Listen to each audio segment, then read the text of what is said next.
하나님을 믿는다면서 우리가 왜 하나님을 믿는지, 하나님은 나한테 누구신지를 분명히 알고 믿어야 되지요. 그게 틀렸든 맞든 분명히 알아야 됩니다. 분명히 알고 믿어야 틀려도 나중에 수정을 할 수가 있습니다. 그냥 막연하게 하나님, 하늘에 계신 하나님이시니까 이렇게 생각하고 하나님을 믿었다가 나중에 큰 낭패를 당할 수도 있습니다. 우리가 솔직히 하나님이 누구신가에 대해서 아는 것은 불가능합니다. 단정적으로 여러분들에게 말씀드리건대 그건 절대로 불가능합니다. 우리의 지성을 뛰어넘어도 그건 불가능합니다. 우리의 지성이라는 것이요, 사실 얼마나 보잘것없습니까? 만약에 지성이라는 게 이 방의 크기만 하다면 우리가 알고 있는 지성의 크기는 얼마나 될까요? 아마도 제가 생각하건대 여기 돌아다니는 먼지 하나 정도밖에 되지 않을까 생각이 됩니다. 우리는요, 아무런 보잘것 없는 존재입니다. 솔직히 말해서 우리가 알고 있는 것이라고는 별로 없습니다. 알아봐야 얼마나 알겠습니까? 우리가 흔히 지식이라고 생각하는 것들 있죠. 대부분은 정보일 뿐입니다. 정보라는 것은 그냥 있는 사실을 누가 먼저 알았느냐, 누가 늦게 알았느냐의 차이만 있을 뿐이지 그냥 객관적인 사실일 뿐이에요. 정보는. 이것이 지식이 되고 지혜가 되려면 정말 부단한 노력을 해야 됩니다. 이 정보를 가지고. 그렇지 않습니까? 네. 그러니까 우리가 알고 있는 이 지식이라는 건 사실은 너무 미약해서 우리가 하나님께 감히 올려드릴 수가 없는 문제이죠. 네. 그러나 성경은요, 곳곳에서 하나님이 누구시다라는 것을 밝혀주고 계세요. 물론 우리가 성경을 통해서 하나님을 알 수 있는 것은 극히 일부분일 것입니다. 그러나 그럼에도 불구하고 우리가 성경을 통해서 하나님을 알아야 됩니다. 그렇죠? 그래야 우리가 하나님을 더 느낄 수가 있고 하나님을 조금이라도 더 알 수 있기 때문에 그렇습니다. 우리가 하나님을 알 수 없다고 해서 하나님과 전혀 관계없는 삶을 살 수는 없는 거 아니겠습니까? 우리는요, 간혹 우리가 무슨 일을 통해서 하나님을 알 수 있다고 생각을 하고 또 하나님을 알기를 원합니다. 그렇지 않습니까? 이를테면 성경에 나온 대로 정직하게 거짓말하지 않고 착하게 열심히, 그리고 성경 말씀도 열심히 익히고 예배도 열심히 드리고 하나님께 나의 온갖 정열을 다 바치면 언젠가는 하나님께서 은혜를 베푸셔서 나에게 하나님을 알게 하실 수 있는 그러한 순간을 주실 것이다. 그런 기회를 주실 것이다. 이런 막연한 기대를 품고 우리가 무슨 일을 하면, 그렇게 살면, 성경대로 열심히 살면 하나님을 알 수 있다고 생각을 합니다. 그런데요, 여러분, 우리 그렇게 살아오지 않았습니까? 나름대로 교회 안 다니는 사람보다는 나름대로 정직하게, 사실 거짓말하지 않고 살았다는 것은 그게 거짓말이죠. 네. 우리는 거짓말을 수도 없이 합니다. 어제도 바로 거짓말을 하고 사셨을 것입니다. 나 없다 그래. 나 어디 갔다 그래. 이렇게 얘기를 하는 경우도 부단히 많이 있죠. 네.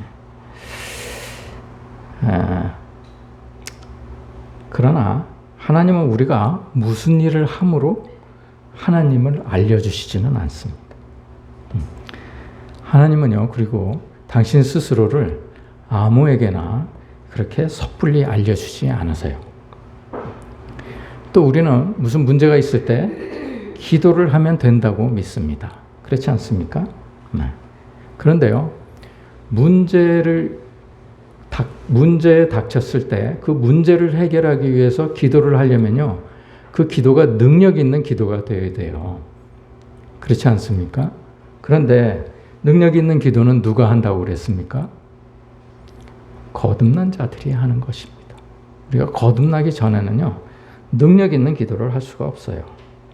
뭐 안 하는 것보다는 낫죠. 일단 우리가 올려드리면 결정은 하나님께서 하시는 것이니까. 그러나 우리가 문제에 닥쳤을 때 하는 기도는 이 문제로부터 벗어나거나 문제를 해결하기 위해서 기도를 드리는 것이니까 그게 능력 있는 기도가 되어야 된다는 것이죠. 우리는요, 사실 믿지 않는 사람들이나 별 다름 없는 그런 삶을 살고 있습니다.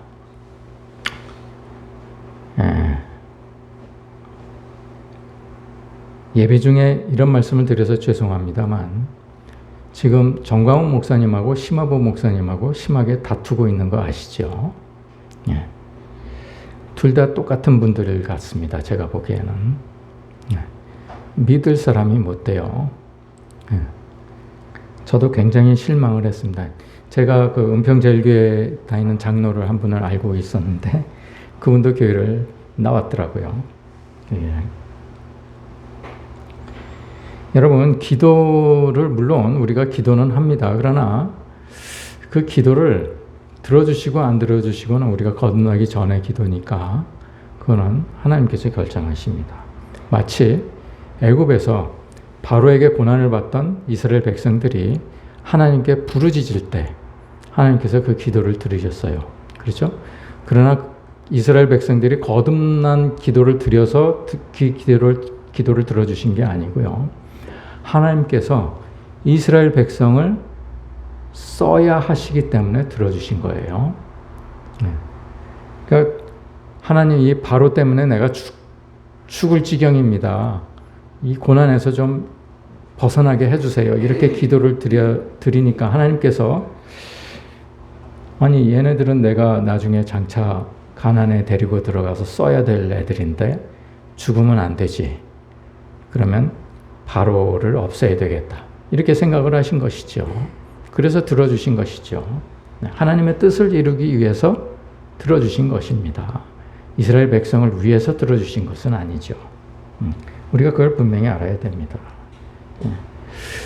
우리가 믿지 않는 사람들하고 똑같이 별다른 큰 다름이 없는 삶을 살고 있다면 우리의 기도는 믿지 않는 사람들이 기도할 때나 별다름이 없다는 것을 알아야 됩니다.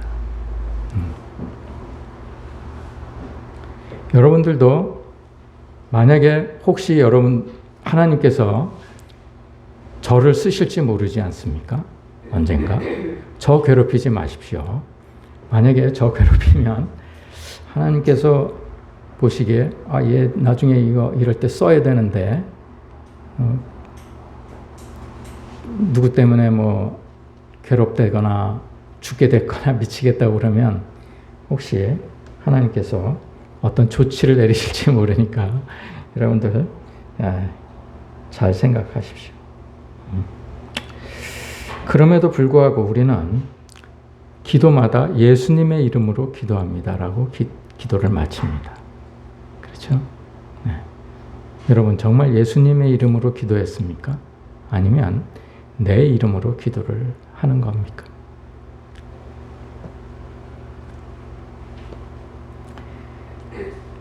예수님의 이름으로 기도를 한다면요, 기도 내용이 예수님과 관련이 있어야 됩니다. 우리는 흔히 이 말씀을 들어서 예수님의 이름으로 기도한다는 말로 마칩니다. 기도를.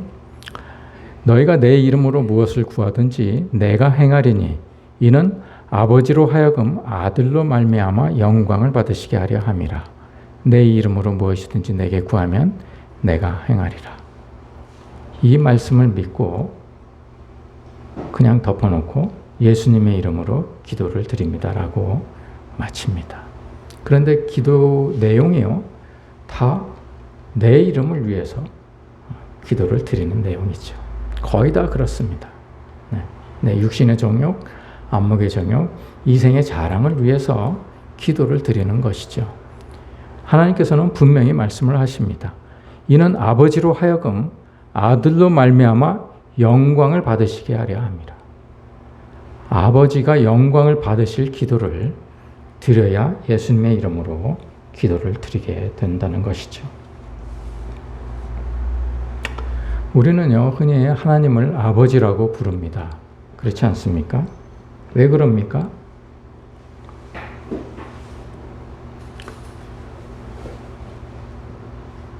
육신의 아버지는요, 그림자일 뿐입니다. 진짜 아버지는 하나님이시죠. 네. 그런데요, 우리는 자녀가 아버지라고 불러야 아버지이죠. 자녀가 아닌 사람이 아버지라고 부르면 아버지가 됩니까? 예. 근데 우리는 자녀가 아니면서도 아버지라고 부릅니다. 예. 하나님의 자녀는요, 우리가 육신의 아버지를 알듯이 하나님을 알게 됩니다. 그런데 우리가 하나님을 알기 위해서 애쓰면서 오해하는 것이 하나 있어요. 예를 들면 우리가 무슨 일을 함으로 하나님께 기쁨을 드린다고 생각하는 것이에요. 우리가 성경 공부를 열심히 한다든지 봉사를 열심히 한다든지 선교를 나간다든지 뭐 이런 일을 함으로 인해서 하나님께 기쁨을 드린다고 생각을 합니다. 그런데 하나님은요, 우리가 무슨 일을 함으로 기쁨을 얻으시는 게 아니에요. 우리가 누구냐에 따라서 기쁨이 있고 없으십니다. 쉽게 말해서 너는 내 자녀냐 아니냐 이것을 더 챙기시고 그런 다음에 그 자녀가 무엇을 할 때 기쁨을 느끼게 되는 것이죠. 우리가요, 자녀들을 다 키워봤으니까 아시겠습니다만 자녀들이 어릴 때 그 자녀가 무슨 일을 함으로 인해서 우리가 기뻤습니까? 아니면 자녀이기 때문에 그냥 자녀이기 때문에 기뻤습니까? 그런데 그 자녀가 성장을 하면서 효도를 하면 더 기쁜 것이죠.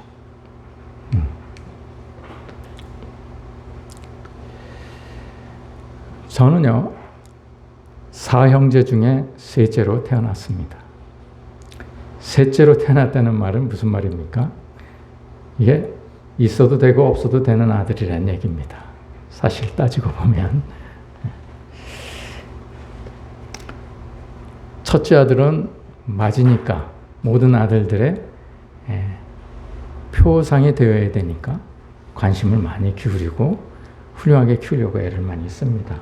막내는 불쌍하니까, 가여우니까 또 관심을 많이 기울이죠. 근데 저는요, 둘째 형이 어릴 때 그 일본 내용을 알아가지고 그 정상적으로 성장하지 못했어요. 그래서 부모님이 또 관심을 많이 기울였습니다. 그런데 저는요, 아무 일도 없었거든요. 그래서 별로 관심을 받지 않았다고 그렇게 투덜거리면서 어린 시절을 보냈습니다. 사실 당연히 모든 일에 있어서 저는 항상 뒷전으로 빠졌습니다.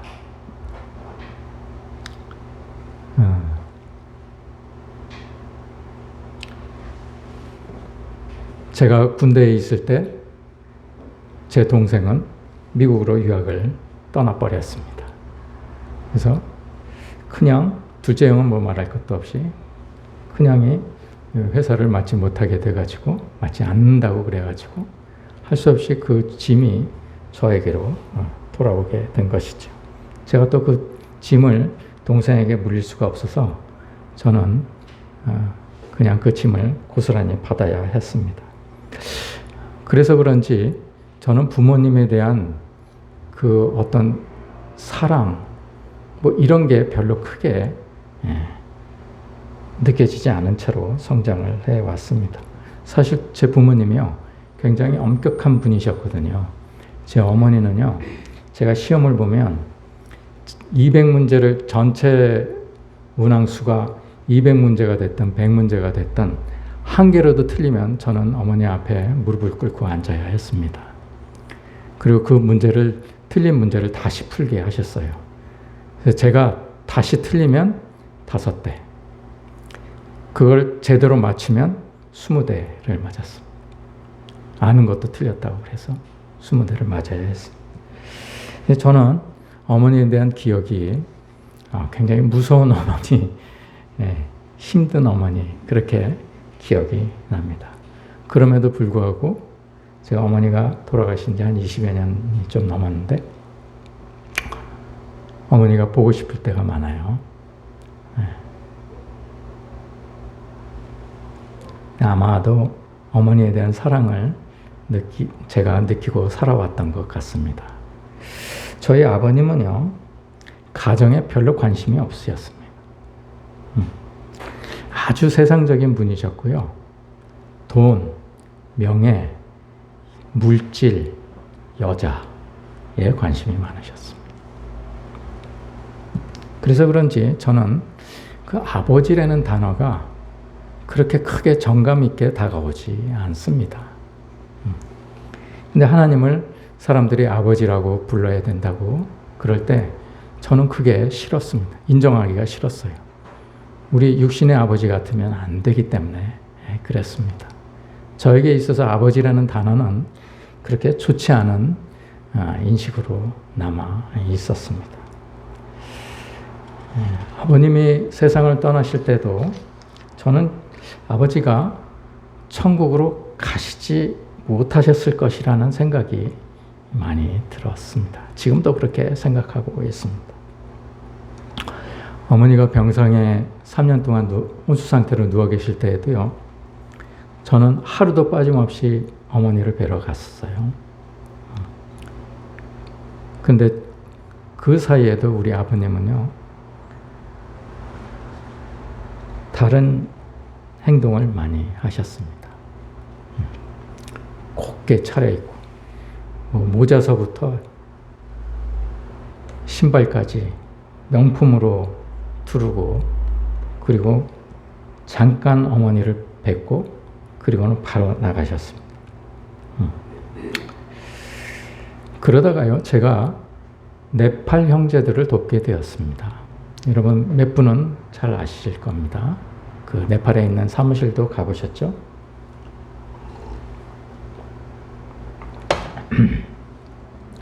제가 그 형제들에게, 그 형제들이 자꾸 저한테 요구하는 것이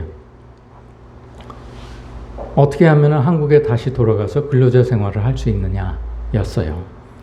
그래서 다시 자기네들을 초청을 해서 다시 일을 할 수 있도록 해달라는 요청이었어요. 그런데 제가 생각하기에 이 사람들이 이제 나이가 계속 먹어가는데 언제까지 근로자 노릇을 할 것인가. 이러다가 나중에 늙어서 번 돈 다 자기 몸 치료하는데 다 쓰게 생겼다는 생각이 드는 거예요.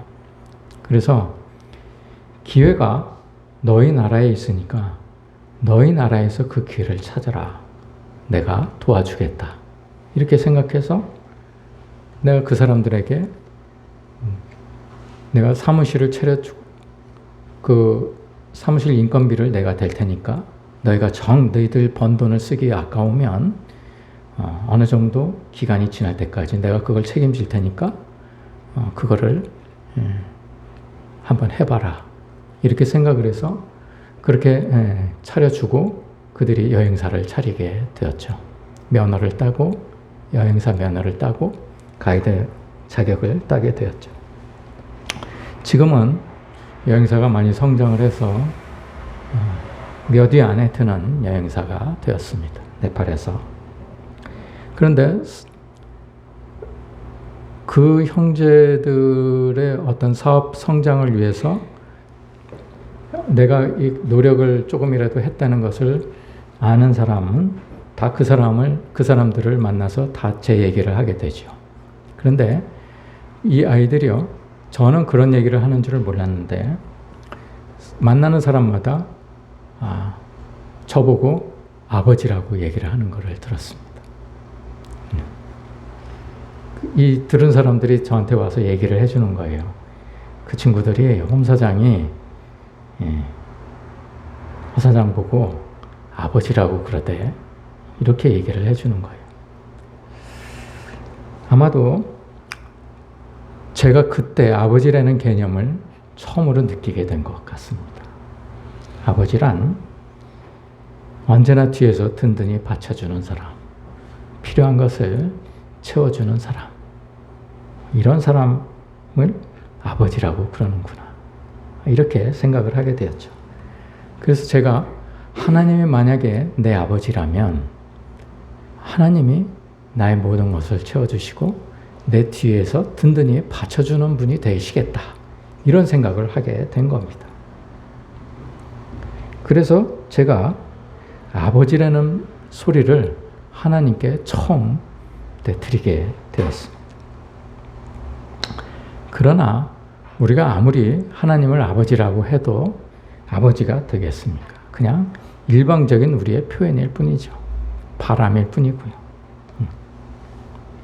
그러나 우리 가슴 속에는 항상 우리 육신의 아버지와 하늘의 아버지 두 분이 계시죠. 만일 우리가 거듭난다면 육신의 아버지는 지워지고 하나님 아버지가 홀로 계시게 될 것입니다.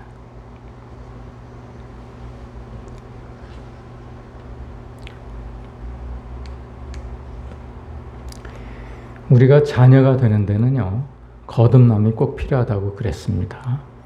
이 귀절은요, 여러분들이 정말 잊으면 안 됩니다. 정말 분명하게 알고 계셔야 되는 귀절이에요. 이 귀절이.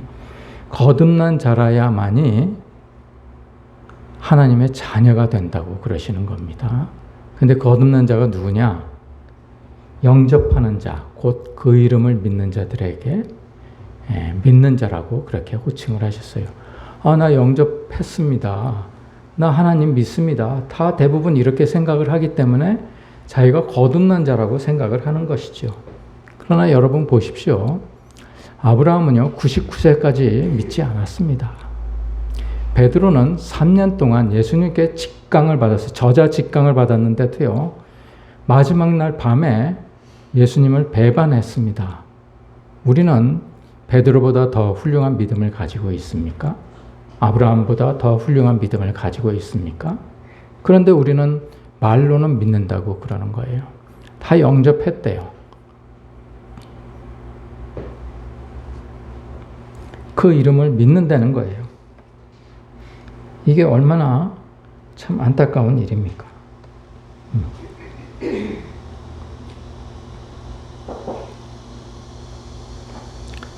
우리는 삶에서 하나님을 자꾸 망각하면서 삽니다. 하나님이 어떤 분이시라는 것을 우리가 만약에 분명히 안다면 우리가 회개에 이르는 길이 훨씬 수월해지리라 그렇게 생각이 됩니다. 그 하나님을 우리가 믿으니까 말이죠. 성경에서 하나님은 크게 세 가지로 나타납니다. 그렇게 알려주시는 거죠. 첫째는 자존자이십니다. 둘째는 창조주이십니다. 셋째는 심판자이십니다. 저는 여지껏 사랑의 하나님만 믿고 살아왔습니다.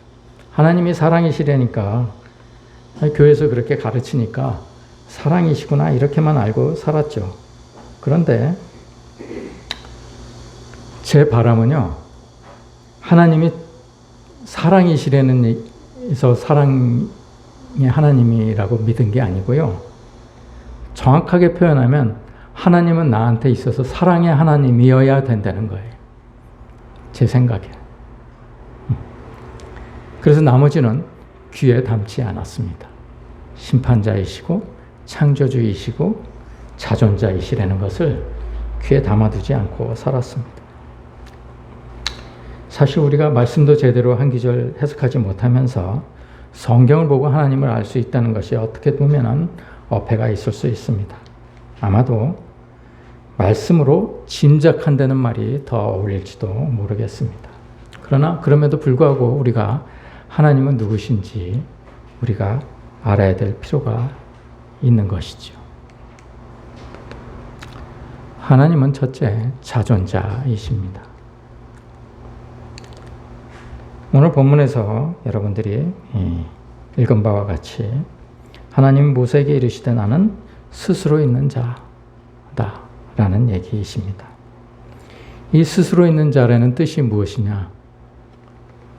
이 스스로 있는 자가요, 여러 가지로 해석될 수 있습니다. 제가 오늘 9가지만 여러분들에게 가지고 왔습니다. 첫째는 무한하신 하나님이시라는 얘기.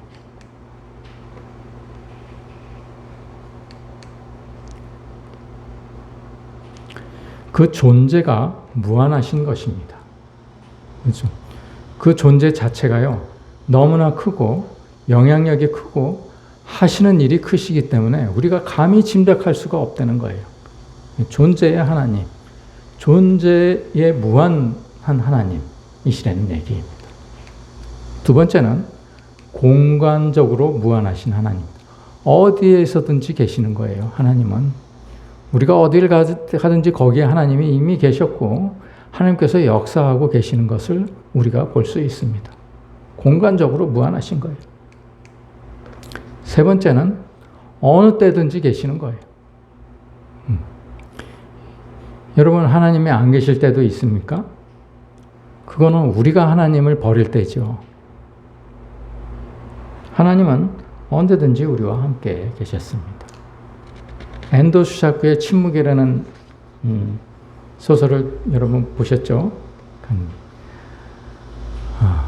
내가 그렇게 괴로울 때 하나님은 어디 계셨습니까? 내가 그렇게 고통을 받고 그렇게 핍박을 받을 때 하나님 도대체 어디에 계셨습니까?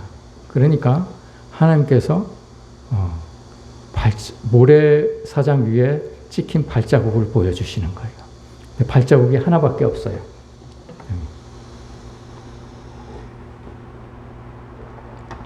하나님께서 뭐라고 그러십니까? 내가 그때 너를 업고 갔다. 이렇게 얘기를 하시는 거예요.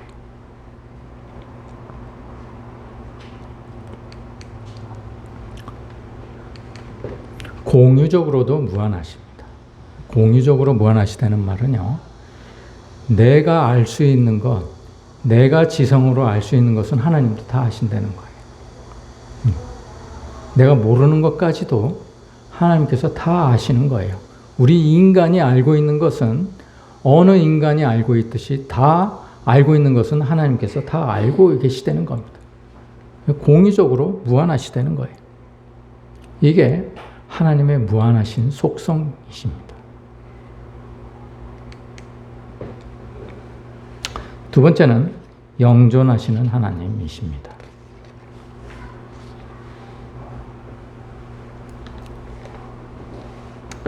주 하나님이 이르시되 나는 알파와 오메가라. 이제도 있고 전에도 있었고 장차 올 자요 전능한 자라 하시더라. 여러분, 우리가 계시록 공부할 때 이미 익힌 말씀이죠. 이제도 있고 전에도 있었고 장차 올 자요 전능한 자이시다는 거예요. 세 번째는 불변하시는 하나님이시다.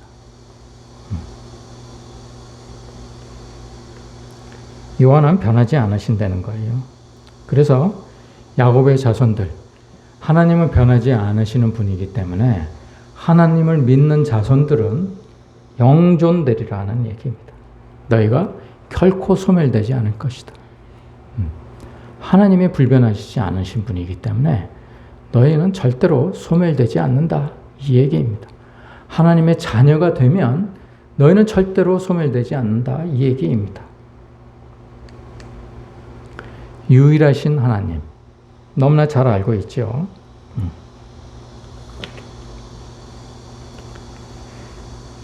이전부터 그것을 알게 한 자가 누구냐? 나 여호와가 아니냐? 나 외에 다른 신이 없나니? 나는 공의를 행하며 구원을 베푸는 하나님이라. 나 외에 다른 이가 없느니라. 나는 하나님이라. 다른 이가 없느니라.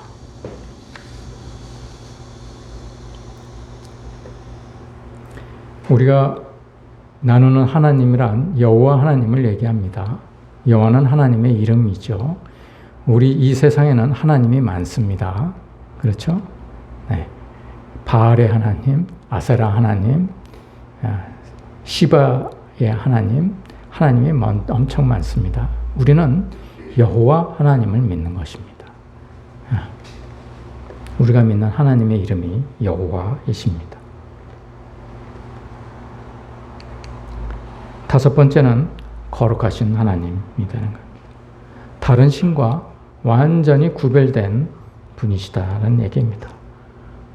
바알이나 아세라와는 절대로 다른 똑같은 그런 하나님이 아니다. 그런데 우리는요, 여호와 하나님을 입으로 믿는다고 그러면서 우리는 바알의 하나님, 아세라의 하나님을 믿고 있습니다. 여러분 그렇지 않으신가요? 육신의 정욕, 안목의 정욕, 이생의 자랑을 위해서 애쓰고 계시지는 않나요? 그게 바로 바알이 가지고 있는 것, 아세라가 가지고 있는 것이죠. 우리는 이것을 바라면서 입으로는 하나님을 믿는다고 얘기를 하는 것이죠. 그게 무슨 말입니까? 두 주인을 섬긴다는 얘기.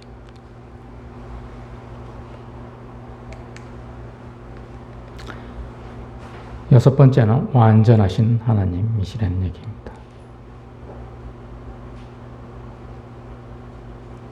여러분, 우주의 질서를 만드신 분이에요. 카오스 세계에서 코스모스 세상으로 만드신 분이 우리 하나님이시라는 겁니다.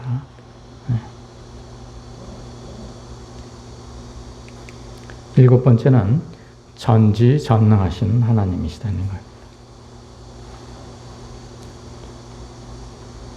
전지전능이 무슨 말입니까? 전부 알고 계시고 전능, 전부 가능하시다는 얘기예요.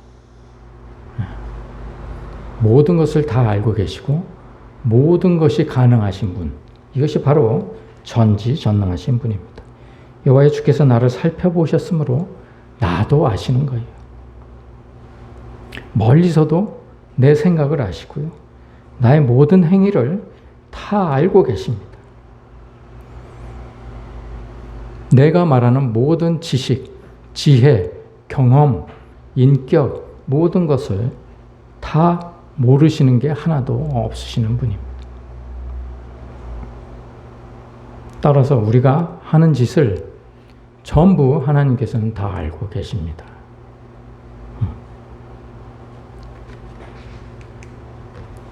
여덟 번째, 공의로우시며 지존하시다는 것.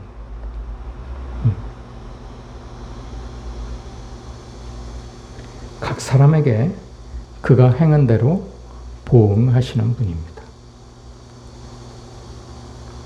아홉 번째, 하나님은 빛이시라는 얘기예요. 그가 빛 가운데 계신 것 같이 우리도 빛 가운데 행하면 우리가 서로 사귐이 있고, 우리 사귐은 그 아들 예수 그리스도로 말미암음이라고 그랬습니다. 그 아들 예수의 피가 만약에 우리가 빛 가운데 행하면 우리를 우리 모든 죄에서 깨끗하게 해주신다고 그랬어요. 우리가 빛 가운데 행하면, 우리가 빛 가운데 행하려면 어떻게 돼야 됩니까? 우리가 회개하고 거듭나지 않으면 절대로 빛 가운데 행할 수가 없습니다. 우리는 어둠의 자식이에요. 우리는 지금 어둠의 자식입니다. 그런데 그가 아들로 삼아 주시면 우리는 빛이 됩니다. 빛의 아들이니까 빛이 되는 수밖에 없죠. 그래서 우리는 빛 가운데 행하면 자연히 우리 안에 있던 죄는 다 깨끗하게 해주시는 것이죠. 오늘은 우리가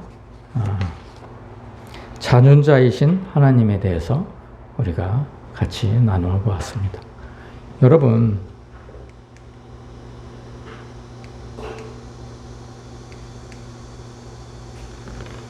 이 분을 우리가 믿습니다. 만일 여러분이 이분의 자녀가 된다면 우리에게 필요한 것이 무엇이 있겠으며 능치 못할 일이 무엇이 있겠습니까? 하나님은 이런 분이시라니까. 이런 분이신데 여러분들이 무엇을 불안해하며 무엇을 두려워하며 무엇을 애처롭게 생각합니까? 이 분이 우리 하나님이신데, 여러분들이 만일에 이 하나님을 믿으신다면 여러분들 마음속에 있는 그 불편한 마음은 무엇입니까?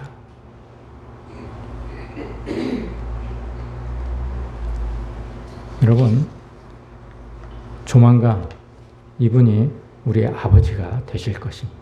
우리가 회개하면 분명히 이분이 우리 아버지가 되세요. 그러면 우리는 능력 있는 자가 됩니다. 이 세상에 아무리 돈 많은 사람도, 제가 메가스터디의 그 수학 선생 하나가 연봉이 200억이래요. 제가 그 얘기를 했더니 제 아내가 하나도 안 부럽다고 그러더라고요.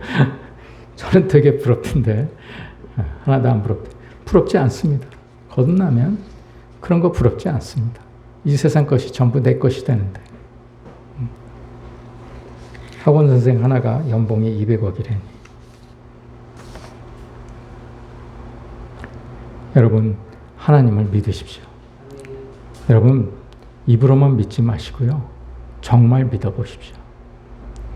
여러분들이 회개하고 하나님의 자녀가 되어서 하나님을 믿으시면 여러분들은 능력자가 됩니다. 이 세상에 어떤 것도 부럽지 않은 사람들이 되고요. 이 세상에 어떤 것도 필요치 않은 사람이 되실 것입니다. 그러면 하나님께서 여러분들에게 주시는 것이 결국은 무엇입니까? 자유입니다. 모든 것으로부터 자유함을 얻게 되는 것이죠. 그 자유를 우리가 쟁취해야 된다는 것입니다. 여러분, 자유를 만끽하는 여러분들이 되시기를 한 주간 소원합니다. 기도하시겠습니다.